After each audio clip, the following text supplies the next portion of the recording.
So the other day on Twitter, I put out a tweet saying that the true sign of a blind Trump supporter, blind meaning that they follow Trump no matter what he does, the true sign, the true mark of a blind Trump supporter are those who attack you and accuse you of betraying Trump, jumping off the Trump train, just because you criticize one thing he does. And I think this is a bit concerning. You know, I didn't vote for Trump because I expected to blindly support whatever he does. And given the rhetoric that Trump spoke throughout his campaign, you know, small government, question the fake news, Hillary Clinton lied about this and lied about that, don't go into Iraq, WMDs, so we have to question the official government narrative of things, talking about releasing the 28 pages commission report telling us the Saudis were involved in 9/11. All the rhetoric that Donald Trump talked about, and this is not a criticism of Trump, this is a criticism of the blind Trump supporters, all the rhetoric indicated to me that Trump is a guy who likes an awake citizenry who question government, who question authority, who question power.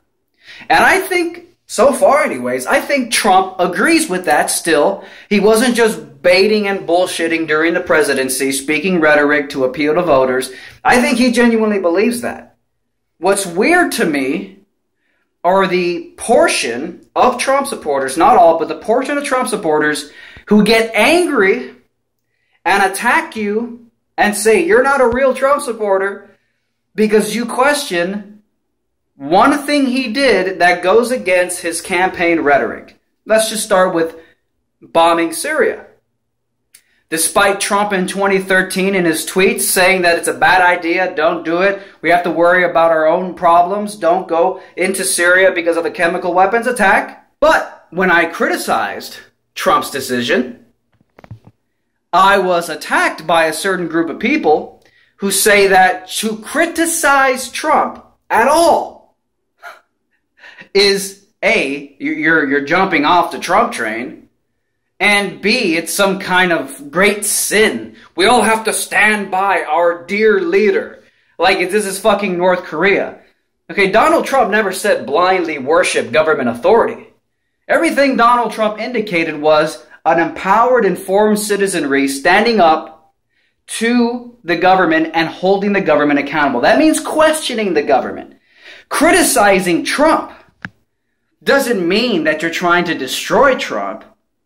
That means you're trying to hold the government accountable for what the government is supposed to do. Why would anybody assume that criticizing Trump means you're betraying him? If anything, that's the most Trump thing you could possibly do, is question what the government is up to.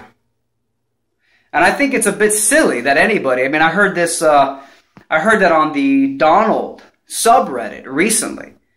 They started mass banning people, basically, who had a different opinion, who disagreed, and were criticizing Trump's decision. And there's sort of a stigma that you're not a real Trump supporter, and that it's better to just support your leader, your dear leader. Like, what? Don't blindly support anybody. Okay? If Trump's not doing what he's supposed to do, questioning what he's doing doesn't make you betraying Trump. It doesn't mean that are you making life harder for Trump? You probably are. But he's a representative of the people. He's not a dictator. He's supposed to do what the people say, right? Isn't that what all the rhetoric is? Oh, you know, of, for, and by the people. So if he signs up to be a president of, for, and by the people, then he should expect that he's going to get a healthy dose of criticism every once in a while. And it doesn't mean that you're betraying Trump. It doesn't mean that you're backstabbing Trump. It just means you want Trump to be Trump. You don't want Trump to become a neocon, war hawk, warmonger. So I think it's just retarded. I mean, honestly, this blind support of Trump and this conflating of If you criticize Trump, you've abandoned Trump. That's the stupidest shit. That is the most petty and silly attack I've ever heard of. And I think it's pathetic. And I don't think you should hold that view. Because when I criticize Trump, I'm criticizing him from the perspective of, is Trump going to be Trump? Is he going to be the Trump he said he was going to be? I'm not just going to blindly support Trump because he's Trump. Okay, this isn't Trump Incorporated, okay? We came here, he was elected to do a certain number of things, certain type of philosophical values, and we expect him to live up to those things. These are the kinds of dumb morons we're dealing with, the people who advocate for gun control. So you know what? Rub your right to self-defense, rub it in their fucking faces. I mean, what kind of moron would be triggered by your desire to defend yourself? To be empowered as an individual. Trigger t-shirts, the Second Amendment. Safe spaces since 1791. Triggered. New shirt design. I think it gets the point across. If you don't catch the meaning behind this shirt, okay, triggered, which is a reference to pulling the trigger, but it's also a reference to being triggered, like the SJW snowflakes. And then the Second Amendment. Safe spaces in 1791, because that's what your right to self-defense does. You want to talk about a safe space for snowflakes to avoid political incorrectness? I'll show you a real safe space. The safe space created because I have the power to defend myself. Trigger t-shirts now available, brand new shirt design. I'll put the link below. Thanks for watching. Fight back against YouTube censorship by supporting me on Patreon. You'll also get access to exclusive, never-before-seen videos and other perks like monthly Google Hangouts with me, free books and t-shirts, and more.